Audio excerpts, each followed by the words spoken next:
during your HR tech solution, so in this, you might be meeting different forums, different leaders.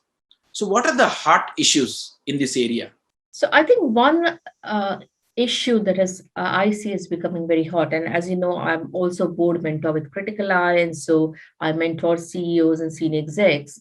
So the interesting thing is now the whole employee agenda has suddenly become far one of the top two. People always said people employees are important, but in reality, probably it wasn't as important. Today there is real concern.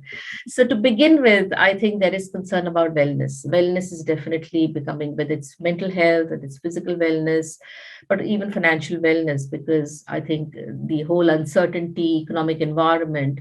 So organizations are clearly focusing far more on wellness of employees, and we have, there are some great AI and digital solutions which can help them around it. The second big area I'm seeing is how do you support mid managers now?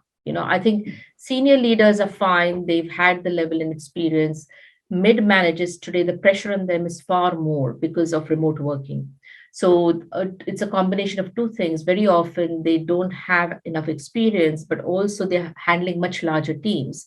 So how do you support them? And again, here AI and digital solutions, whether it is to help them with feedback, to help them with coaching the team, mentoring the team, to help them give ongoing performance feedback rather than a once a year review.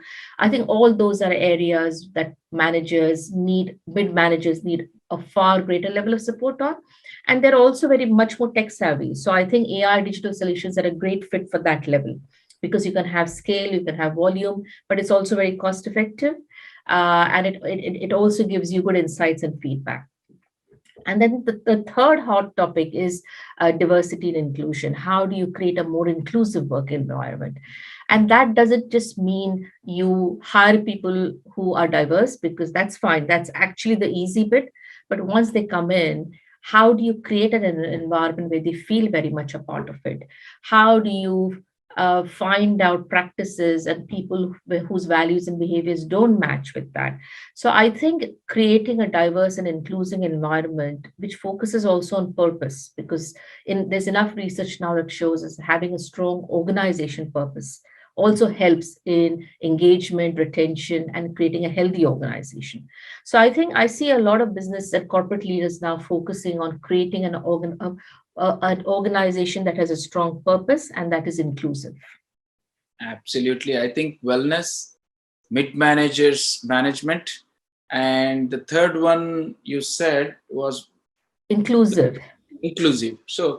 So I have these are the absolute three things what you have said. But in the mid manager, so definitely today, especially when you are talking about the performance reviews.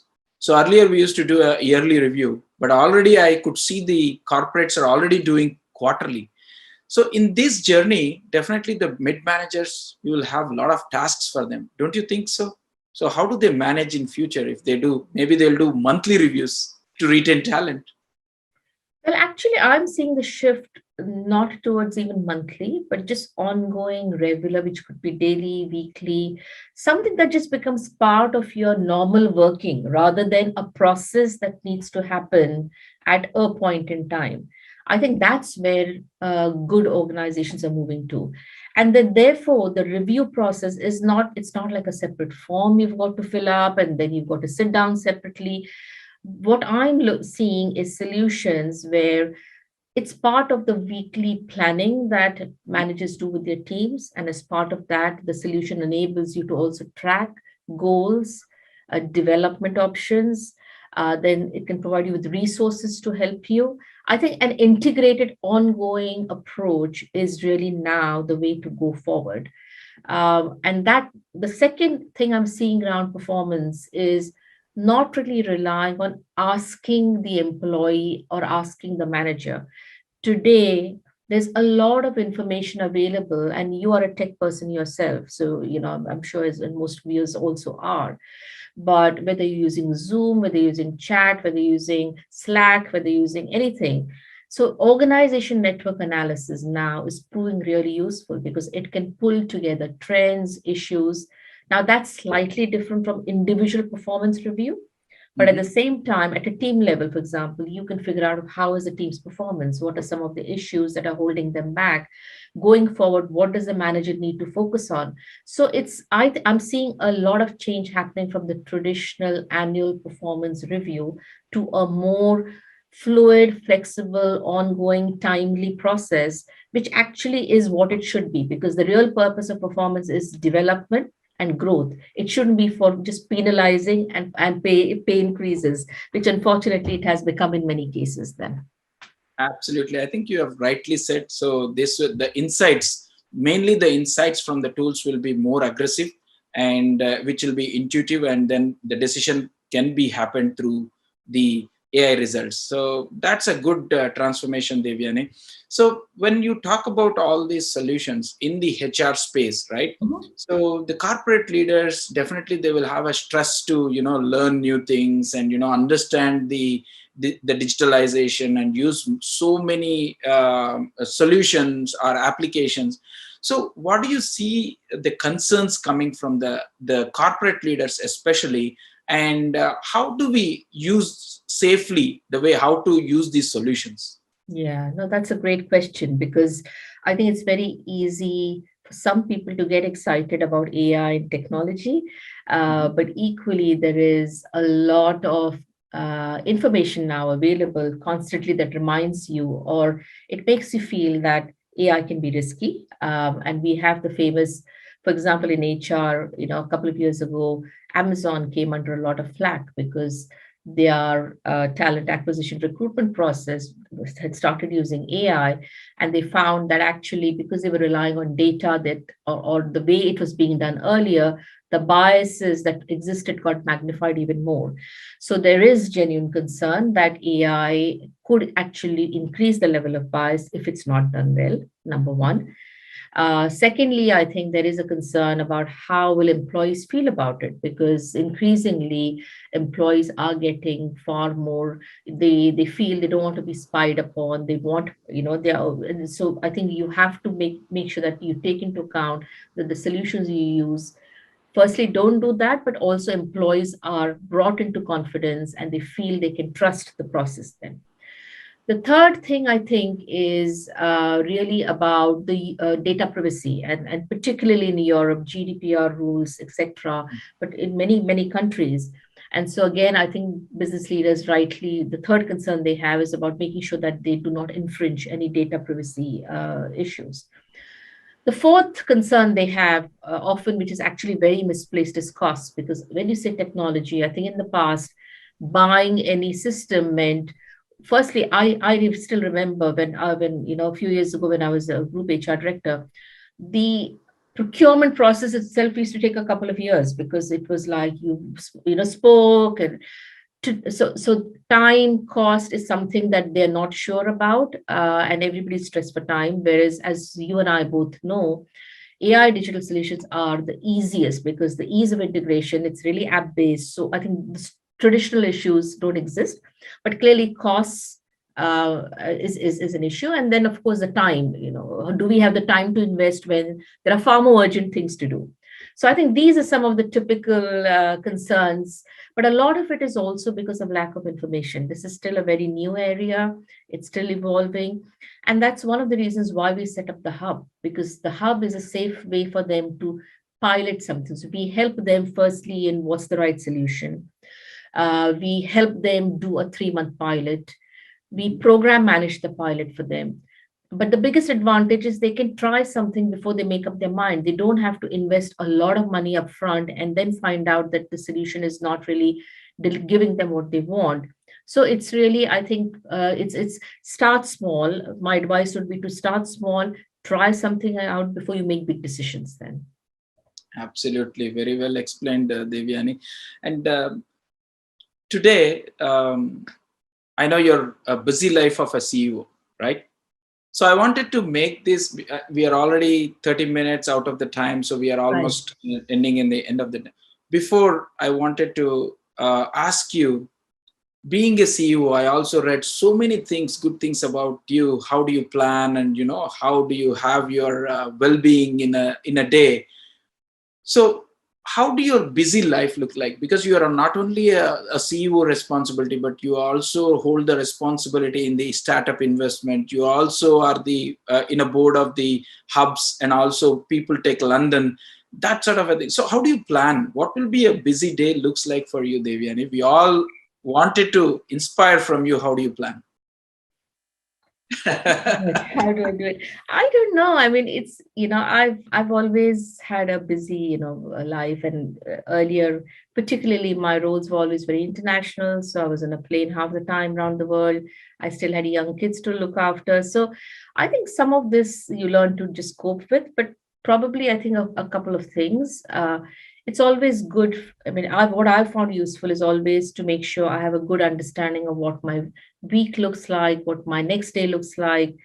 And the more I'm aware of it, the more I can use time up front to think about it, the more prepared I'm for it. And then there's less time being stressed, because you discover things at the last minute. So I do think planning does make a difference, but uh, for planning, you have to set aside time for planning. It doesn't just happen.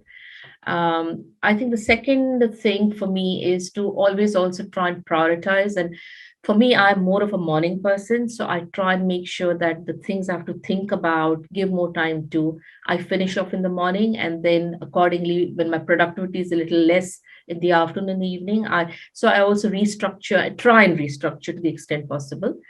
Um, and then the third thing, you spoke about wellness. I think wellness is a big part. All of us have a big responsibility to ourselves to make sure we spend some time on physical exercise, to spend some time on meditation or something that, kind of keeps you in touch, grounded. But also hobbies. I think, we have to. And so again, it all goes down to planning. So for me, Saturday morning is my bridge time. It's, whatever happens, I play 2 hours of bridge every Saturday. And everyone in the family knows that they can't be doing anything during that time, or they can't expect me to be there. It's Life is always a balance. It is never easy, it is never perfect, but I think you have, the key is balance. You can't just do one thing or the other. Yeah. Awesome. So I think definitely this will be an inspiration to all the viewers there, and definitely they will learn about well-being, because during this pandemic, well-being is the top priority, and especially distraction, social media distraction like WhatsApp, Slack, and Teams. Too many distractions. So how do we need to manage? So that's one thing I learned from your, so many things I read about you. And before we close, what would be your final advice to the business leaders and the HR leaders? So I think it's in a way it's the same advice to both business and HR leaders. I think, there is a great, the pandemic really now, and a hybrid workplace being the norm, is providing a great opportunity. So treat it as an opportunity. Don't be scared. Don't cling to what happened, what the way things were earlier, but use this as an opportunity to really have a very different approach to employees, to make sure that employees now more have a chance to do how they would like to do things. But the payoff, I think, for both HR and business leaders is your employee engagement is going to be much stronger, your retention is going to be much stronger, and so I think, use this to think differently, to try things which you have not done earlier, but also to trust employees far more, and the dividends will be far richer then. Awesome. That's a great message to all of the business leaders over here. And Devyani, I also remember one more point we missed. I wanted to ask you as my personal question. So tomorrow, how the pay structures, the talent, because we hear a lot of things, right? People moving away from the cities, tier 3 cities, they are working. So what would be the discussions you are hearing from the leaders, how the pay structure will be in future? That would be a hottest question everyone want to learn. I know I don't expect a strong answer, but and because you are in the leadership team, you will be knowing better than anyone. A high message. Yeah, so I think clearly, skills that are going to become far more in demand will always expect salaries to go up higher.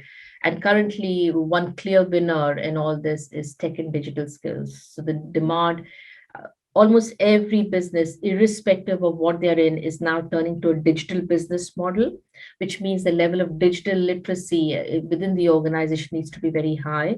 But also the need for specialized digital skills is going to be far more competitive.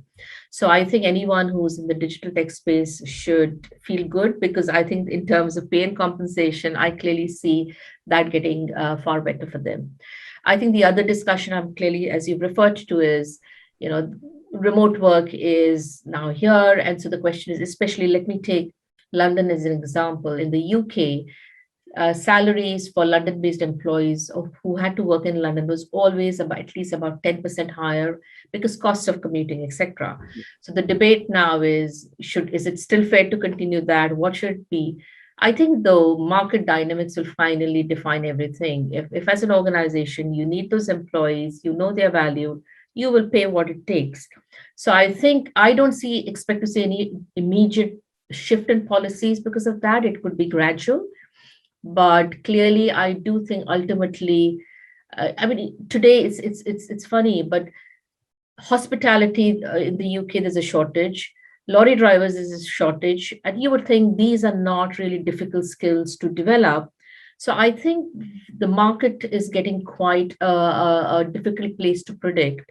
But and I think, as with everything else, if you have the right skills, you're always going to be in demand. Absolutely. I think you said right way. We never know what will happen in future. The dynamics will definitely determine on that. And thank you so much for your insights. And it has been very, very informative, this whole session on the HR function. And we wish you good luck in your new investments, ventures. And thank you so much for your time. Thank you so much for inviting me, Praveen. Thank you.